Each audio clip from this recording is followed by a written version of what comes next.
தேர்தல் முடிவுக்கு பிறகு முதன்முறையாக செய்தியாளரை சந்திக்க போகும் சீமான் எனும் தலைப்பில் தான் இந்த காணொலியை நம்ம காண இருக்கிறோம்.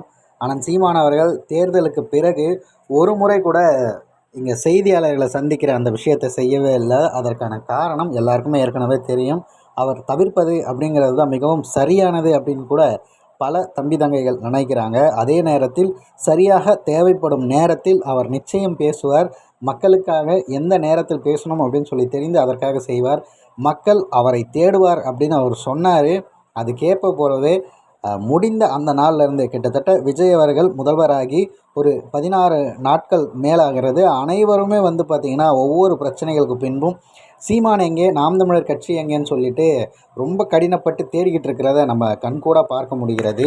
சரி, ஓகே. இப்போ எப்படி அண்ணன் சந்திக்கிறார் அப்படிங்கிற ஒரு விஷயத்தை பதிவு பண்ணுறோம் அப்படின்னா, பாசறை பாணர் தேனிசை செல்லப்பா அவர்களுடைய நினைவு பட திறப்பு மற்றும் புகழ் வணக்க கூட்டம் அண்ணன் சீமான் அவர்கள் 6/6/2026 மாலை 4 மணிக்கு பிடி தியாகராய அரங்கத்தில் இந்த விஷயத்தை முன்னெடுக்கிறாருங்க.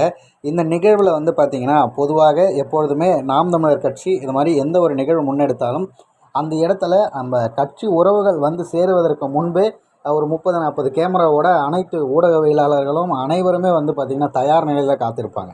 அன்றைய தினம் அண்ணன் சீமான் அவர்கள் அவரை சந்திக்கிறார்களா, இல்லை புறக்கணித்துட்டு நான் வந்த நிகழ்வை மட்டும் பார்த்துட்டு போகிறேன் அப்படின்ற முடிவெடுக்க போகிறாரா அப்படிங்கிறது தான் மிக முக்கியமான ஒரு விஷயம். ஆனால் எப்படி பார்த்தாலும் ஒரு நிகழ்வை திறந்து வைக்கிறாருன்னா அதை பற்றியாவது அவர் பேசுவார் அப்படிங்கிறது தான் அனைவரோட எதிர்பார்ப்பாகவும் இருக்கிறது.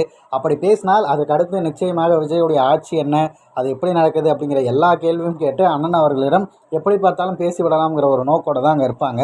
ஆனால் அது அனைத்திற்கும் பதில் சொல்ல வேண்டுமா, இல்லை அவர் பேச விரும்புவதை பேசிவிட்டு உடனே கடந்து செல்வாரா அப்படிங்கிறது தான் இப்போ எதிர்பார்க்கிற மிக முக்கியமான விடயமாக இருக்குது.